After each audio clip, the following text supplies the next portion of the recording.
지난해 한국과 뉴저지주가 체결한 운전면허 상호 인정 협정이 당초 발표된 내용과 다른 것으로 나타나 부실 협약이라는 지적도 나오고 있습니다. 다음 달 3일부터는 재외국민과 외국인이 한국에서 건강보험 피부양자가 되려면 최소 6개월 이상 한국에서 체류해야 합니다. 트럼프 전 대통령이 오하이오주 연설에서의 피바다 발언을 언론들이 대대적으로 보도한 데 대해 피바다 말장난이라며 목소리를 높였습니다. 에릭 애담스 뉴욕시장에 대한 성폭행 혐의 소송이 제기됐습니다. 한국에서 애완돌, 반려돌멩이가 유행하고 있다는 월스트리트저널의 보도가 나왔습니다. 이상은 이 시각 주요 뉴스입니다. 시청자 여러분 안녕하십니까? KBN 뉴스입니다. 지난해 한국과 뉴저지주가 체결한 운전면허 상호인정 협정이 당초 발표된 내용과 다른 것으로 나타났습니다. 영사관 측의 잘못된 발표로 그동안 많은 한인들이 큰 불편을 겪었지만 별다른 안내 없이 웹사이트에 공지글만 올려 비난의 목소리가 커지고 있습니다. 지난해 10월 체결된 한국과 뉴저지주의 운전면허 상호 인정 협약. 당초 발표에는 유효기간이 1년 이상인 비자를 소지한 경우 체류 기간과 관계없이 면허증 발급이 가능한 것으로 나와 있지만 실제 협약에는 미국에서 최소 11개월 이상 체류한 이후에 발급이 가능한 것으로 확인됐습니다. 지난해 협약 체결 이후 많은 수의 한인들이 운전면허증을 발급받기 위해 뉴저지 차량국을 찾았다가 발급이 거부되는 등 큰 혼란을 겪었습니다. 뉴욕 총영사관은 그동안 이런 혼란에 대해 뉴저지 차량국 직원들이 규정을 잘못 해석해서 생긴 일이라고 주장해왔습니다. 하지만 실상은 뉴욕 총영사관이 협약 내용을 잘못 파악하고 있었습니다. 뉴욕 총영사관은 지난달 웹사이트 영사민원 공지사항에 뉴저지주 차량관리국에 확인한 결과 뉴저지 관련 법령에 따라 미국 체류 11개월이 지난 시점부터 뉴저지 운전면허증 신청이 가능하다고 확인됐다는 글을 올렸습니다. 그동안 영사관이 주장해온 내용이 잘못이라는 내용입니다. 협약에 대한 실효성 논란도 제기되고 있습니다. 뉴욕과 달리 대중교통 시스템이 잘 갖춰지지 않은 뉴저지의 경우 장기 체류를 하게 되면 당장 운전면허 취득은 필수 사항입니다. 따라서 대부분의 경우 협약 이전과 같이 시험을 치르고 면허를 발급받아야 하는 상황이어서 협약의 실효성에 대한 지적이 이어지고 있습니다. 다음 달 3일부터는 재외국민과 외국인이 한국에서 건강보험 피부양자가 되려면 최소 6개월 이상 한국에서 체류해야 합니다. 건강보험공단이 외국인과 재외국민을 대상으로 한국에서 피부양자 자격을 취득할 수 있는 요건을 강화하는 등 외국인 피부양자 건강보험 제도를 보다 더 공정하고 합리적으로 개선한다고 밝혔습니다. 기존에는 직장 가입자와의 관계나 소득, 재산 요건만 충족하면 국내 거주 기간에 관계없이 즉시 피부양자 자격을 얻을 수 있었지만 형평성 문제가 지적돼 왔습니다. 이에 오는 4월 3일부터는 외국인과 재외국민 모두 한국에 6개월 이상 거주한 이후에야 피부양자 자격을 얻을 수 있습니다. 다만 건보공단은 피부양자가 배우자이거나 19세 미만 미성년 자녀일 경우와 유학, 일반 연수, 초중고생, 비전문 취업, 영주권, 결혼 이민 등 거주 사유가 있으면 국내 입국 즉시 피부양자가 될 수 있도록 했습니다. 외교관이나 외국기업 주재원의 가족 등이 한국 건강보험을 적용받지 못하는 문제가 생기는 등 선의에 피해가 생길 수 있는 상황을 고려해서입니다. 이번 조치는 외국인이나 재외국민이 필요할 때만 한국에 들어와 건강보험 혜택을 받는 것을 방지하기 위한 조치로 건강보험공단은 이를 통해 시스템을 더 공정하고 합리적으로 운영할 수 있을 것으로 기대하고 있습니다. 트럼프 전 대통령이 오하이오주 연설에서의 피바다 발언을 두고 일어난 논란과 관련해 진화에 나섰습니다. 주요 언론들이 해당 연설을 대대적으로 보도한 데 대해 피바다 말장난이라며 목소리를 높였습니다. 트럼프 전 대통령은 앞서 지난 16일 오하이오 연설에서 멕시코 공장에서 조립되는 중국 차를 거론하고 자신이 당선되면 100% 관세를 부과하겠다며 자신이 당선되지 않는다면 피바다가 될 것이라고 발언했습니다. 이후 이 발언은 주요 언론에 의해 대대적으로 보도되며 논란이 됐고 민주당 진영은 즉각 해당 발언을 규탄하고 나섰습니다. 이와 관련해 트럼프 전 대통령은 폭스뉴스 앵커가 여러 언론들이 이 피바다 발언을 왜곡 보도했다며 지적하는 내용의 영상을 자신의 소셜미디어 트루스 소셜에 게재하기도 했습니다. 이어 해당 발언이 쪼그라드는 자동차 제조 산업에 관한 발언이라는 사실을 알면서도 가짜뉴스들이 피바다라는 단어를 크게 다뤘다며 비판했습니다. 반면 바이든 대통령은 이 발언을 적극 활용하고 자신의 소셜미디어에 트럼프 전 대통령의 피바다 발언을 활용해 제작한 영상을 게재했습니다. 이 영상은 트럼프 전 대통령의 해당 발언과 반유대주의 구호를 외치는 극단주의자들의 이미지를 연결짓는 내용이었습니다. 영상은 또 트럼프 전 대통령 재임 기간 두 번째 탄핵소추 사유가 된 1월 6일 의회 난입 사태도 담고 있습니다.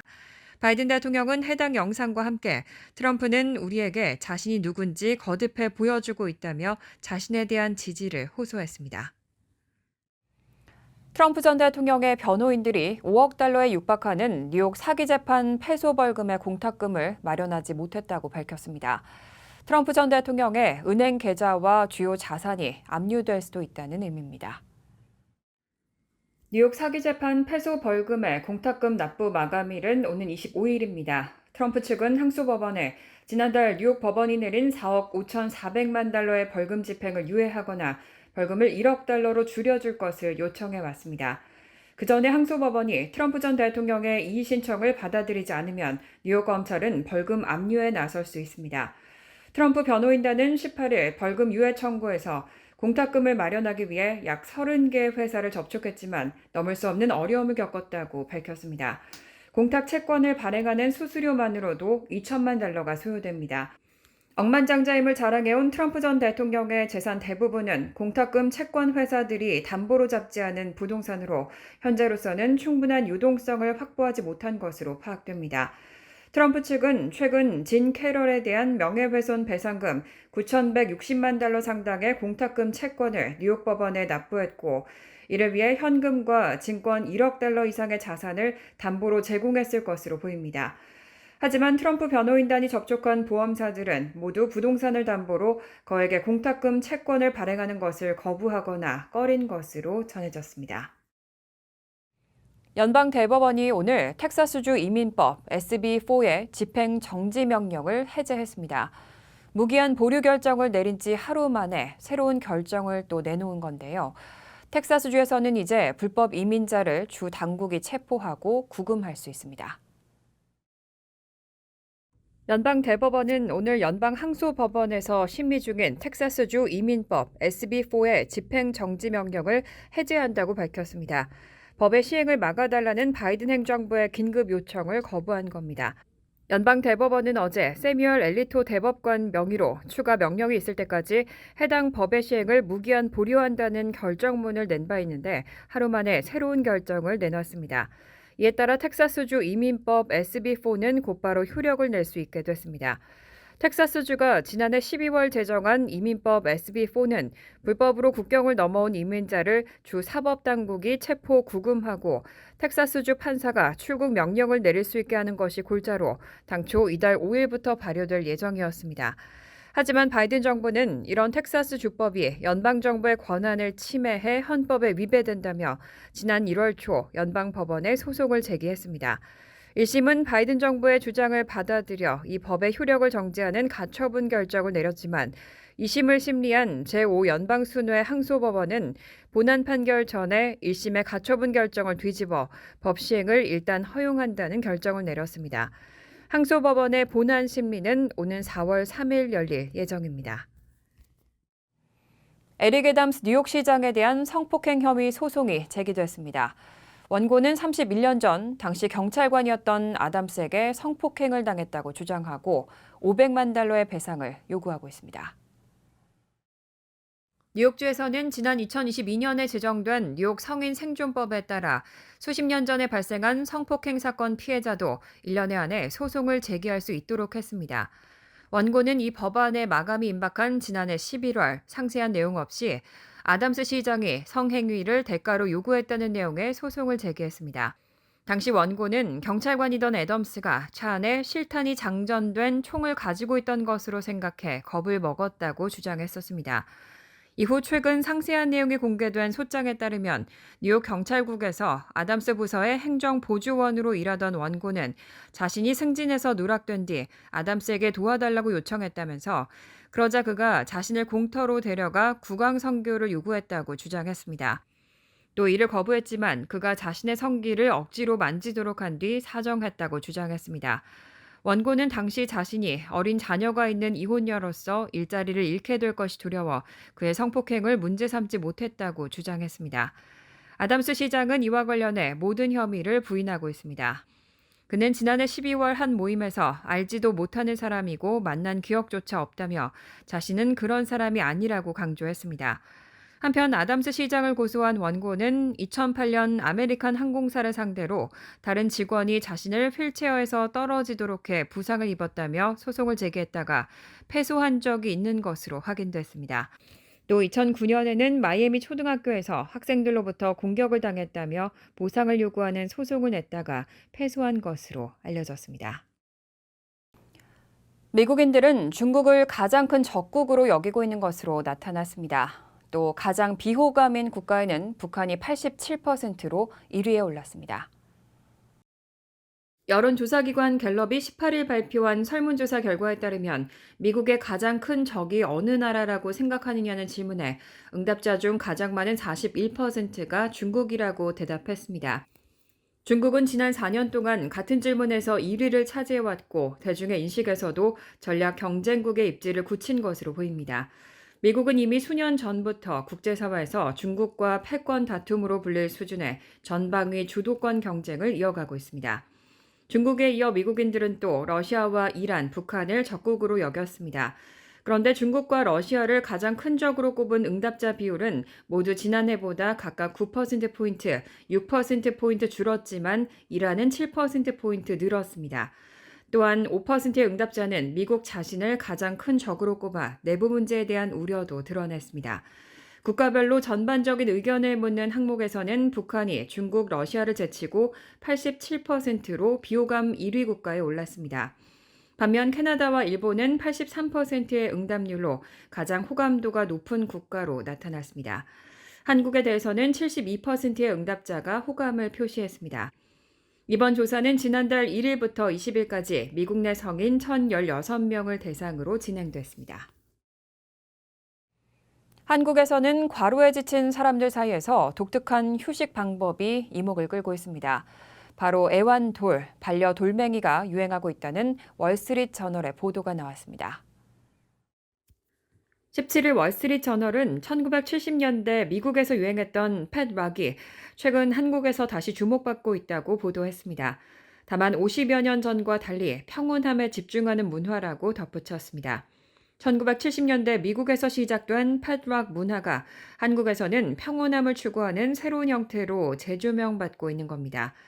월스트리트저널은 팻락을 키우는 여러 한국인들을 소개하며 사람들이 이 반려돌에 이름을 붙이고 담요를 덮어주는 등 돌보는 과정에서 일상의 스트레스와 고립감에서 벗어나 편안함을 찾고 있다고 전했습니다. 그리고 월스트리트저널은 이런 현상이 한국에서의 긴 근무 시간과 과도한 업무 부담 속에서 사람들이 찾아낸 휴식의 방법 중 하나, 다양한 탈출구 중 하나로 해석했습니다. 또 세븐틴, 엔하이픈 등 유명 아이돌 그룹 멤버들이 자신의 팻락을 공개한 것도 원인이라고 분석했습니다. 이 밖에도 지난 수세기 동안 한국을 포함한 동아시아 사회에서는 안정과 영원을 상징하는 관상용 돌, 수석을 소중하게 여기는 관습이 있었다는 전문가의 설명을 인용하고 바위는 변하지 않기 때문에 사람들에게 안정감을 준다고 전했습니다. 간추린 소식입니다. 연방의회 지도부와 백악관이 국경 안보에 관한 당파 대립으로 지연됐던 주요 부처를 지원하기 위한 예산안 협상에 합의했습니다. 대선을 앞두고 남부 국경 통제 강화 문제가 쟁점으로 부각하면서 국토안보부 예산안 마련이 협상의 걸림돌로 작용해 왔습니다. 합의가 이뤄졌지만 문건 작성 작업이 아직 끝나지 않았고 셧다운이 임박했기 때문에 시간이 촉박하다는 부담감은 남아 있습니다. 또 공화당 내 강경파 의원들의 모임인 프리덤 코커스 소속 의원 43명은 국경 통제 강화 방안이 예산안에 포함되지 않으면 법안을 부결해야 한다는 입장을 고수하고 있습니다. 국방과 국토안보, 국방과 국토안보, 노동, 교육, 보건복지부 등 쟁점이 된 본 예산안은 22일까지 처리해야 셧다운을 피할 수 있습니다. 미국 주택건설업협회는 어제 3월 NAHB 웰스파고 주택건설업 지수가 2월 48에서 3포인트 올랐다고 밝혔습니다. 지수는 2023년 7월 이래 8개월 만에 높은 수준으로 상승했습니다. 중고주택의 재고 부족이 이어지는 가운데 주택담보대출 금리의 인하와 가격 환경 개선이 지수를 끌어올렸습니다. 시장 예상 중앙치는 2월과 보합인 48인데 실제로는 3포인트나 상회했습니다. 주택건설업협회는 구매자 수요가 계속 왕성해서 올해 주택담보대출 금리가 하락세를 이어가면 더 많은 소비자가 시장에 들어올 것으로 예상한다고 밝혔습니다. 프레디맥 데이터로는 이달 14일 끝난 일주일 동안 30년 기한 주택담보대출 고정금리는 평균으로 6.74를 기록했습니다. 환경보호청은 어제 일부 표백제와 브레이크 패드 등에 여전히 사용되고 있는 백성면 사용을 금지한다고 발표했습니다. 자동차 정비공들을 치명적인 성면 섬유에 노출시켜온 성면 함유, 브레이크 블락의 유입이 6개월 후 단계적으로 금지되고 성면 패킹은 2년 후 사용이 중단됩니다. 마이클 레건 청장은 성명을 통해 먼 길이었다며 환경보호청이 마침내 이미 50여 개국에서 금지 조치된 유해물질 성면에 문을 닫아걸 수 있게 됐다고 밝혔습니다. 1989년 처음으로 성면 사용 중단 명령을 내린 지 35년 만에 최종적으로 성면이 완전히 퇴출 조치됐습니다. 성면은 호흡을 통해 가루를 마시면 20년에서 40년의 잠복기를 거쳐 폐암을 유발하는 것으로 확인돼 세계보건기구 산하 국제암연구소 1군 발암물질로 지정됐습니다. 어제 에릭 애덤스 뉴욕시장은 브롱스 제로가 애비뉴 전기버스 충전소에서 뉴욕시가 연방정부로부터 7,700만 달러를 지원받아 전기 스쿨버스 180대를 도입하고 사우스 브롱스 헌트포인트 식품유통센터에 화물 트럭도 수용 가능한 전기차 충전소를 설치하겠다고 밝혔습니다. 기존 전기 스쿨버스의 4배 규모이며 트럭을 수용 가능한 전기차 충전소는 최초입니다. 환경보호청으로부터 6,110만 달러를 받고 교통부로부터 1,500만 달러를 지원받습니다. 애덤스 시장은 보조금은 우리 거리에 더 많은 전기 스쿨버스를 도입하고 세계 최대 유통센터에 친환경 시설을 도입해 깨끗한 공기를 줄 것이라고 말했습니다. 환율과 증권 소식입니다.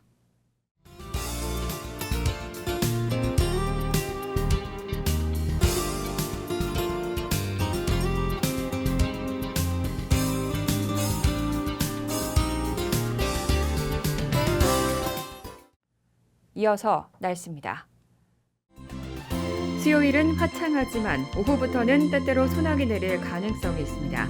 낮 최고 기온은 47도, 섭씨 8도, 밤 최저 기온은 34도, 섭씨 1도로 예상됩니다. 목요일은 화창하겠습니다. 금요일도 화창하지만 저녁부터는 소나기 내릴 가능성이 있습니다. 이상으로 KBN 뉴스를 마칩니다. KBN과 함께 즐거운 저녁 되시기 바랍니다. 우리 동부 최대 한인방송 KBN이 제작하는 KBN 뉴스는 웹사이트 mykbn.com 그리고 유튜브와 페이스북에서 다시 보실 수 있습니다. 좋아요, 구독, 알림 설정은 뉴스 제작에 큰 도움이 됩니다.